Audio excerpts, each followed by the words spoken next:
Bienvenue sur ma chaîne Make Code Arcade. Tutoriel 1, on va créer les bases du jeu.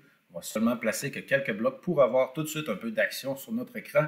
Et dans les prochaines vidéos de cette série, je vais expliquer différentes façons d'améliorer le jeu, différentes choses qu'on peut faire et aussi différents types de jeux qu'on peut créer avec Make Code Arcade. On se rend à la page de Make Code Arcade et visuellement, ça ressemble beaucoup à Microbit, à la différence que le thème est de couleur orange au lieu d'être de couleur bleue pour Microbit. Et bien sûr, sur cette page, on retrouve des petits tutoriels pour apprendre les blocs. On retrouve des jeux déjà faits qu'on peut modifier et beaucoup de ressources. Alors, vous pourrez prendre le temps d'aller jeter un coup d'œil sur l'ensemble de la page. Bon. D'abord, on va placer notre langage en anglais, bien sûr, parce que c'est le langage des ordinateurs, d'abord, évidemment. Les ordinateurs se parlent en anglais et aussi c'est le langage international de tous les gens qui font de la programmation et tous les codeurs et les codeuses de la planète. Donc, on clique sur le petit engrenage ici en haut à droite, on clique sur Language, on fait un clic sur English. La page se recharge automatiquement, cette fois en anglais, et on clique sur le rectangle orange avec un plus où c'est écrit New Project. Là, on peut écrire le nom de notre projet. Je vais tout simplement l'appeler « Jeu ». Je clique sur le bouton « Create » et voilà, j'ai créé mon projet. Et avant de continuer, je conseille d'éviter les choses francophones, les accents aigus, les accents graves, les trémas, les accents circonflexes. Essayez de ne pas mettre de virgule, de point d'exclamation, tout ce qui est ponctuation. Quand le programme vous demande d'entrer un nom, par exemple, donner un nom à une variable, je recommande de mettre seulement que des lettres d'alphabet et des chiffres. Donc, la partie à gauche est notre simulateur, comme dans l'interface Microbit. Notre simulateur de jeu qui est de couleur vert. Et juste en dessous, dans la barre de boutons qui est ici, celui qui est complètement à gauche, c'est Start and Stop. Alors, si je clique sur Stop, le simulateur devient gris et le jeu ne serait pas en train de fonctionner. Ou s'il y a un message d'erreur, il va rester gris. Si j'appuie sur le triangle, maintenant le jeu fonctionne, donc je peux faire une pause dans mon jeu en appuyant sur ce bouton ici. En fait, ce n'est pas vraiment une pause, c'est qu'il l'arrête carrément et il redémarre. Et juste à droite, l'autre bouton, c'est marqué Restart pour redémarrer le simulateur à partir de zéro, redémarrer le programme. La section de droite, pareil comme dans Microbit, c'est notre table de travail qu'on peut déplacer avec la souris. Ici, on tient le bouton 1 de la souris, on déplace la table de travail et en bas à droite, on a un plus pour faire un zoom in. Et un petit moins, faire un zoom out. Donc, on peut déplacer la table et aussi on peut déplacer les blocs qui sont dessus. Ça va être comme des blocs de casse-tête. Donc, l'ovale va dans l'ovale, le losange va dans le losange, etc. Et bien sûr, il faut mettre les blocs dans un ordre qui est logique et qui fait du sens. Vous voyez le bloc ici dans le On Start. C'est comme une liste de choses à faire. Programmer, c'est dire à la machine quoi faire et quand le faire et dans quelles circonstances le faire. Donc, notre première liste de choses à faire s'appelle le On Start, c'est ce que la machine va faire au démarrage. Et dans la partie du milieu, nous avons nos boîtes de casse-tête. On va cliquer sur Scène, et en cliquant sur Scène, ça ouvre la boîte de casse-tête de type Scène, et sont sous un thème de couleur gris. Alors, je descends ici et je vais aller chercher le troisième bloc, Set Background Color 2, et je prends ce bloc et je vais le placer. Vous voyez, il y a des coches dans le bloc, il y a des coches dans la liste de choses à faire qui s'appelle On Start, et je mets mon premier bloc. Donc, au démarrage, la première chose que le programme va faire, c'est exécuter ce bloc-là. Ça va être le premier bloc qui va être fait, première commande qui va être suivie, et dans l'ovale ici, je clique et ça me donne un menu. Un ovale dans les blocs, ça veut dire quelque chose qu'on peut faire changer, c'est une variable. On peut la faire changer pendant le jeu, on peut la faire changer avant le jeu, elle peut rester la même tout le temps, mais c'est quelque chose qui s'appelle une variable parce qu'on est capable de la faire changer. En cliquant sur mon ovale, ça déroule un menu, il y a des couleurs, je clique sur bleu, je veux une couleur bleue, je clique en dehors de mes blocs, il n'y a plus aucun bloc qui est encerclé avec du jaune, donc il n'y a aucun bloc qui est sélectionné, et là, le programme fonctionne. J'ai décidé que ma couleur de fond, c'était bleu. Maintenant, j'ajoute quelque chose qui se déplace sur l'écran. Il peut se déplacer, il ne va pas nécessairement se déplacer, mais on est capable de le déplacer sur l'écran. Il a sa petite vie à lui tout seul. C'est un sprite. Un sprite, c'est quelque chose qui peut se déplacer sur un écran. Ça peut être le joueur, ça peut être un projectile, ça peut être un véhicule. Par exemple, vous regardez, vous marchez dans un parc, puis il y a des feuilles qui tombent des arbres. Chacune des feuilles qui se déplace sur l'écran, c'est un sprite. Ou c'est plusieurs sprites. Alors, on prend le premier bloc et on le met à la suite de l'autre. Et le bloc dit « Set my sprite to sprite of kind player ». Donc, il y a trois choses sur lesquelles on peut travailler. D'abord, le rectangle rouge ici, il y a un petit triangle blanc, ça veut dire qu'il y a une variable, il y a quelque chose qu'on peut changer, il y a un menu. Je clique sur le triangle blanc, ça déroule le menu et je vais aller chercher Rename pour renommer ma variable. Et je vais l'appeler Héros. Et en passant, si vous faites partie de mes élèves et que vous êtes dans des activités de programmation où il y a beaucoup de personnes, parce que j'ai des classes, ça va de 10 à 35 personnes, ben, si vous avez appelé votre variable Héros, c'est plus facile de recevoir de l'aide de la personne qui donne l'activité que si vous donnez un nom bizarre ou un nom très long. Parce que quand c'est le temps de travailler la variable, à la fin du jeu, vous avez conçu un jeu, vous avez 20, 30, 40, 50 variables. Bien, il faut se rappeler, c'est qu'il faut être capable d'expliquer à la personne toutes les fois c'est quelle variable, qu'est-ce qu'elle veut dire. Donc, on donne à nos variables un nom qui fait du sens. Je l'appelle héros. Complètement à droite ici, de quelle catégorie? Ça va être de catégorie player. On va pouvoir créer d'autres catégories que les catégories déjà faites, mais il y a player, projectile, food, enemy. Puis ici, on a add new kind, on va faire ça plus tard. Lui, la pastille du milieu ici, on a un carré qui signifie qu'on a une image. On clique sur l'image. Bon. L'éditeur d'image, c'est très simple. Dans la partie à gauche, on a le crayon. Et vous voyez, le crayon est entouré avec une ligne blanche. Ça veut dire que c'est l'outil qui est présentement sélectionné. Si je clique sur l'efface juste à côté, ça veut dire que c'est l'efface qui est sélectionné. Donc, si je clique sur crayon, je vais aller chercher, exemple, cette couleur et je dessine. Je vais cliquer sur l'efface et je vais avoir une efface de la même grosseur que mon crayon. Juste au-dessus du crayon de la face, il y a 3 petits carrés. Alors, si je clique sur gros carré et je prends un crayon, je veux un gros crayon, exemple cette couleur, ça va donner tout de suite un gros carré. Et j'ai aussi grosse efface. Juste en dessous du crayon efface, on a rectangle, cercle, ligne, et on a un outil qui s'appelle le pot de peinture. Alors, en cliquant sur le pot de peinture, fill tool, et disons une couleur rose, et voilà, j'ai mon rose. Mon deuxième doigt de souris peut aller chercher la deuxième couleur. Donc ça, c'est ma couleur rose, c'est ma couleur de mon premier doigt de souris. Et voici la couleur de mon deuxième doigt. C'est l'équivalent de tenir 2 crayons différents dans la main. Alors, on peut alterner entre les deux sans tout le temps avoir à aller cliquer sur changer de couleur, changer de couleur. Okay? Ça sauve un peu de temps. Alors, j'ai fait une tuile de couleur mauve. C'est pas ça que je voulais. Je vais cliquer sur transparence. Je vais remplir ça avec la transparence. Ensuite, je vais aller chercher mon crayon et je vais faire mon petit héros. Ça va être tout à fait simple. Tiens, je vais prendre le dessin que je fais toujours. D'abord, je fais un outline comme ceci. Et je vais chercher le pot de peinture, Fill Tool, et je remplis, clic. Et ensuite, avec le crayon, je vais aller lui dessiner son petit bec, like that. Et après ça, je vais faire sa petite patte classique, like this. Un autre clic, et une touche finale, le petit œil. Ping! Peut-être un petit peu de tête sur la tête. Je clique sur Done. Et voilà, mon personnage est apparu. Quand je veux faire une modification sur mon personnage, je reclique et je vais pouvoir faire des modifications. Si je clique en haut ici, j'ai Galerie. On a des images déjà faites pour les gens qui sont paresseux. Et My Assets, et c'est l'image que j'ai faite. Toutes les nouvelles images que je vais faire vont se ramasser dans My Assets. Et à noter que quand ça va être le temps de faire des animations, je ne pourrai pas venir chercher mes images ici. Il va falloir que je refasse des nouvelles images. Donc, si on a l'intention d'animer quelque chose, exemple, je ne sais pas moi, c'est un objet, je ne sais pas moi, qui tourne sur lui-même, ou c'est un véhicule, mais on voit les roues qui tournent, ben, on ne mettra pas de temps sur le dessin. Ça va être un petit peu plus tard. Alors, j'ai mon héros et j'ai ma couleur de fond. Maintenant, je vais donner la commande qui va dire à la machine, je veux que les boutons de la manette bougent cette chose-là en particulier.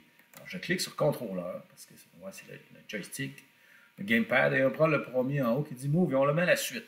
On le met à la suite parce que c'est logique. Le bloc ici, le deuxième bloc, on a dit, on a créé la chose. Et le troisième bloc, on dit, tu vas déplacer cette chose-là avec les boutons. On n'aurait pas pu le mettre avant parce que la chose en tant que telle qu'on veut déplacer n'existait pas. Ça ne serait pas logique. Move Hero with Button, si on voit maintenant qu'avec mon joystick, je peux me déplacer. Là, j'ai un problème, c'est que ça sort de l'écran. On va aller chercher un bloc pour l'obliger à rester de l'écran. Et on va dealer avec quoi? Avec un sprite, avec quelque chose qui bouge. On veut changer les propriétés de quelque chose qui bouge. Alors, on va dans Sprite, on descend avec la roulette de souris, on prend Stay in Screen avec le petit chevron vert. Et on veut que quoi? Stay in Screen, on veut que héros. Je clique sur mon héros et voilà, je clique en dehors du bloc. Bon, le bloc s'active, le message d'erreur est parti. Et maintenant, mon héros ne peut pas sortir.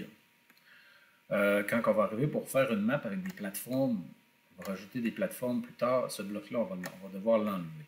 Mais on peut faire un jeu où le héros reste toujours dans l'écran et au lieu d'avoir l'impression qu'il se déplace, c'est les objets qui vont venir à lui. Donc, les objets vont apparaître vers lui. Et pour donner l'illusion de mouvement, parfois, exemple, un véhicule qui roule, ben, on va faire, au lieu que le véhicule passe devant les arbres, c'est les arbres qui vont passer devant le véhicule.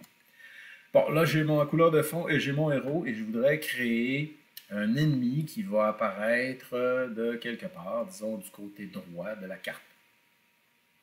Et cet ennemi-là, je veux qu'il apparaisse. Attendez, avant de faire l'ennemi, je pense qu'on va faire le projectile, n'est-ce pas? C'est toujours une partie que les élèves aiment beaucoup. Fait qu'on va retourner dans le contrôleur parce que c'est quand on appuie sur les boutons de la console que le projectile s'en va. Donc, on appuie sur le contrôleur, on prend le deuxième bloc on button et press, on le place sur la surface de travail. Maintenant, quand j'appuie sur le bouton A, je clique sur Sprite parce que je veux créer un sprite. Et je prends le premier en haut qui est Set My Sprite to. Oh non, c'est pas lui! Il y en a un spécial pour les projectiles. On descend dans le Sprite, on va dans le projectile et là, il y a deux blocs. Alors, on peut faire un projectile qui va partir carrément du mur. Okay? Ça pourrait être, par exemple, disons, on fait un jeu de course, puis on va avoir l'impression qu'on passe devant des arbres, on passe devant des édifices. Donc, ces sprites-là, ça pourrait être considéré des genres de projectiles, parce qu'ils vont déjà se déplacer. Et on va prendre le premier bloc ici, on va le mettre dans le bouton A. Donc, on veut envoyer un projectile. Le bloc dit, quand j'appuie sur A, je veux envoyer un projectile. Je crée un projectile qui va ressembler à quoi? Il va ressembler à l'image qui est ici. Mon projectile va faire une gomme ballon. Plus tard, je vais l'allumer. Ben, c'est pas une gomme ballon. Disons, c'est une gomme déjà mâchée. Je vais prendre le rose ici sur mon bouton 1 de souris et je vais faire une petite boulette comme ça. Voilà, clique sur Done. Et de qui va partir? Il va partir de héros. Et ensuite, à quelle vitesse? Bon, VX, X, c'est de gauche à droite. Comme quand on écrit. Quand je commence au coin en haut de la page, j'écris, ben, je vais écrire 0, 1, 2, 3, 4, 5, puis j'arrive au bout de la ligne. À gauche, c'est X0, puis à droite, c'est le maximum, selon la largeur de l'écran, bien sûr. Y, c'est en descendant, donc la ligne complètement en haut, c'est des pixels sur l'écran, c'est Y0. Puis la ligne en bas, ben, c'est la hauteur de l'écran. Quand on parle de la hauteur de l'écran sur un jeu vidéo, on commence à compter à partir du haut. C'est pas de bas en montant, c'est de haut, du haut en descendant vers le bas. Donc, si je veux que mon projectile aille vers la droite, mon X va être positif, puis je ne veux pas que mon projectile descende, alors le Y va être assez beau. Et en reloadant, j'appuie sur Play, voilà, et voilà, je lance mon projectile. Si je veux qu'un projectile descende, je vais mettre un VY positif, parce que comme quand on écrit un message sur du papier, on commence par la ligne d'en haut et on descend vers le bas une fois qu'on a rempli nos lignes sur notre feuille. Alors, si je mets VY positif, la centième ligne, disons, dans une page, tiens, sa vitesse verticale est positive, donc elle va vers le bas. Si je voudrais que mon bonhomme tire vers le haut, je vais être négatif sur les Y. Y, c'est en descendant, fait que négatif, je pars du grand chiffre vers le 0 en appuyant sur A. Voilà, je tire vers le haut. Maintenant, je veux tirer derrière moi. Fait que VY va être 0 et mon VX va être négatif. Et ça, si vous avez réussi à comprendre le principe de X et de Y, ça va vous servir partout dans la programmation, pour l'intelligence artificielle, pour l'impression 3D. Tiens, voilà, je tire derrière moi. Et je vais le changer simplement pour un positif. Je vais tout simplement marquer ça. Et voilà, maintenant, j'ai mon projectile quand j'appuie sur A. Je veux rajouter un son avec mon projectile. Là. Je vais dans Musique et je prends le 5e bloc. Je place la suite et je vais changer l'option au bout, Until Done. Je vais choisir In Background. Et maintenant, pour faire un son. Bon, pour faire un son, c'est toute une école. La partie d'en bas, c'est volume quand le son commence et ensuite, quand le son finit, c'est quoi le volume? Donc, si on fait un auto qui passe, le volume au début va être au maximum et à la fin va être au minimum. Ouais, pour commencer, je le mets au maximum au début et à la fin. La fréquence de départ au début et la fréquence à la fin. Donc, si on fait ça comme une pente qui monte, on va faire 8.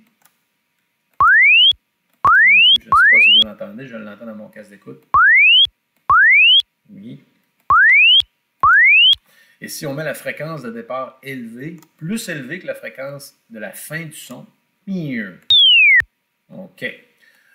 Si c'est quelque chose qu'on lance, ben, généralement, le son ne sera pas très long. Donc, au lieu de 500 en haut, je vais mettre 100 millièmes de seconde, c'est-à-dire un dixième de seconde. Et quand j'appuie sur Play,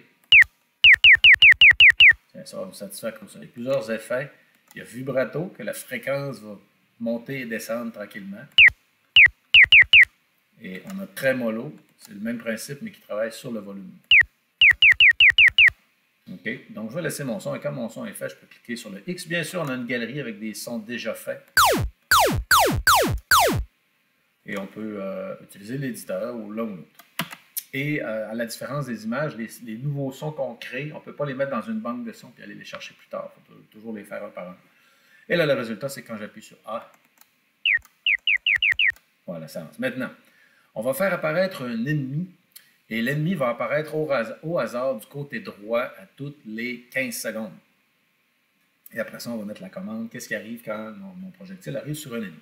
Il y a différentes façons de faire apparaître un ennemi. Encore là, je voulais faire un tutoriel très court.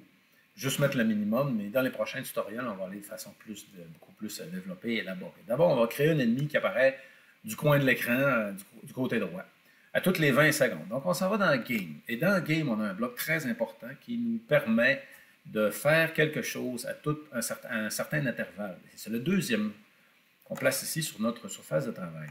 Alors, le bloc dit qu'à chaque combien de millièmes de seconde? Bon, donc, une seconde, c'est 1000. On veut un ennemi aux 20 secondes. Bon, on fait 20 secondes, on rajoute 3 zéros. 1, 2, 3. OK, je répète encore. Hey, savez-vous que je donne des tutoriels de programmation à des élèves en deuxième année? Donc, si un deuxième année est capable de le faire, vous êtes capable aussi.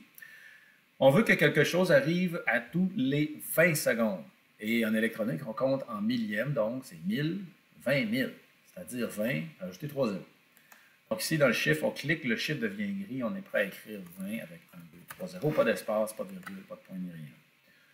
À chaque 20 secondes, je veux qu'il se passe quelque chose de particulier. Et je veux qu'il apparaisse un sprite. Alors, je vais dans le sprite, je prends le premier.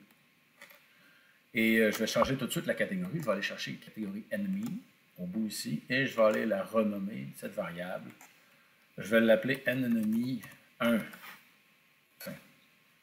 Et mon ennemi, mon sprite, va être le bon vieux classique sapin. Que je fais toujours parce que c'est facile, c'est rapide et c'est rigolo. Je vais chercher mon crayon, je fais une ligne. Tiens, mon sapin, donne. Donc, à toutes les 20 secondes, il va le créer. Si je ne donne pas d'autres informations, le jeu va le mettre en plein centre, comme vous voyez ici. Mais là, c'est pas là que je veux qu'il apparaisse. Je veux qu'il apparaisse à un endroit au hasard, au coin droit. Alors, je m'en vais dans Sprite. Et je vais aller chercher le bloc ici, Set My Sprite Position. Je vais mettre sa position. Alors, sa position de gauche à droite, je veux qu'il soit le plus à droite possible. Et pour avoir la position la plus à droite possible, si je me souviens bien, c'est dans Scène, oui. Et dans Scène, on a deux bulles ici. Screen Width, c'est la largeur de l'écran. Donc les X, donc on va aller placer ça dans la bulle des X. Et du côté des Y, je veux qu'il arrive au hasard entre Y0 et le maximum Y possible. Alors, je vais dans Map, qui est en mauve ici, et je vais prendre un bon vieux Pick Random, et je le mets dans les Y. Alors dans les Y, je veux qu'il choisisse entre Y0, c'est-à-dire complètement en haut, la ligne en haut complètement, en 0 et le maximum. Donc le maximum, on va dans Scène et on prend le deuxième ici qui est Screen Height. Alors au démarrage, à toutes les 20 secondes, il va le placer quelque part au hasard. Présentement, il l'a mis à peu près au milieu. Et on va lui dire, ben, je veux qu'il suive le héros. Alors on travaille sur un sprite, on clique sur sprite. Et dans la section physics ici, donc, on prend follow. Et qu'est-ce qu'on veut? On veut que enemy 1 suive héros. Il y a un plus, on clique sur le plus, sa vitesse de me suivre, ça va être 40 parce que moi, ma vitesse, c'est 100 pixels seconde. Si mon ennemi est à 100 pixels seconde, il va être collé sur moi, je ne pourrai pas me sauver. Bon, les vitesses, bien sûr, vous voyez, c'est dans des bulles, c'est des variables, on peut les faire varier pendant le jeu. Par exemple, si je mange, mon personnel, mon petit canard mangerait, disons, un œuf, les ennemis seraient plus lents pendant un certain nombre de secondes. Okay, ça, donc, on peut tout coder ça. Vous voyez, mon ennemi me suit, et quand il arrive par-dessus moi, bip, quand il arrive par-dessus moi, il ne se passe rien parce qu'il faut coder. Là, on va coder la conséquence. Qu'est-ce qui arrive quand un ennemi me touche? On va sur Sprite, on descend avec la roulette et on arrive sur Overlap. Overlap, c'est un bloc beaucoup utilisé parce que c'est qu'est-ce qui arrive quand un sprite, en particulier, arrive par-dessus un autre, qui est à la même emplacement sur les X et les Y. Donc, on dit, dans le bloc, dit si un sprite de catégorie, on va aller choisir l'ennemi, arrive par-dessus un autre sprite de catégorie joueur, On va les placer game ici, puis on va aller descendre, prendre un game over. On va choisir l'option lose. Alors ça dit que si un ennemi arrive par-dessus moi, on a perdu. Je clique à droite dans la partie du haut ou quelque part dans ce bloc, tiens, pour choisir lui, et je vais chercher l'option Duplicate qui va me donner un double. Alors, je vais changer les choses dans mon double. Je vais dire si un sprite de catégorie projectile arrive sur un sprite de catégorie ennemi. Dans le fond, je suis allé chercher un overlap. C'est à peu près ça que j'ai fait. Je n'avais pas besoin du bloc à l'intérieur. Ouais, on va arrêter la game tout de suite. Alors, j'ai marqué dans mon overlap. Si un sprite de catégorie, OK, vous ne l'avez pas vu, je recommence. Sprite, descendez, descendez. Le grand bloc tout bleu, overlap. Quand un sprite de catégorie projectile arrive par-dessus un sprite de catégorie ennemi, là je veux qu'il destroy, fait que je m'en vais dans sprite, je descends ici et je vais aller chercher destroy. Et je veux détruire quoi? L'autre sprite qui s'est fait atteindre par mon projectile. Alors, je vais cliquer sur cette bulle et voilà, tour de magie, je vais en prendre un et le mettre ici. Et le bloc qui s'est fait éjecter, je le mets à la poubelle. Et en cliquant sur le plus, je vais avoir quelle option? Je vais avoir, mettons, du feu pendant 2 secondes. Tiens. Et là, on est prêt à tester le jeu. En bas du jeu, vous avez une série de boutons.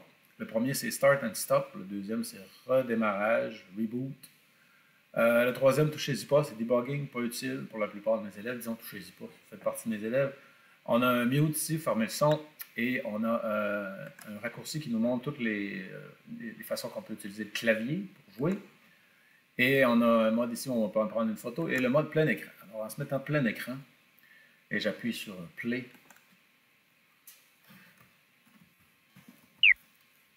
Et voilà, mon projectile a détruit l'ennemi. Et dans 20 secondes, un autre ennemi va arriver.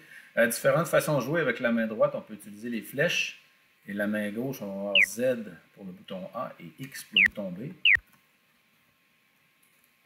Dans 20 secondes, voilà l'autre ennemi qui arrive. Oh non! Perdu! Et c'est tout pour le premier tutoriel. Tutoriel de création de jeux vidéo. Dans le prochain tutoriel, on va rajouter la map.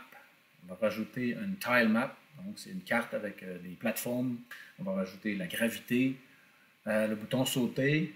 Et on va commencer à spawner aussi des power-ups, c'est-à-dire créer des objets qu'on peut ramasser sur la map. Alors, merci et on se revoit aux prochaines vidéos. Bye!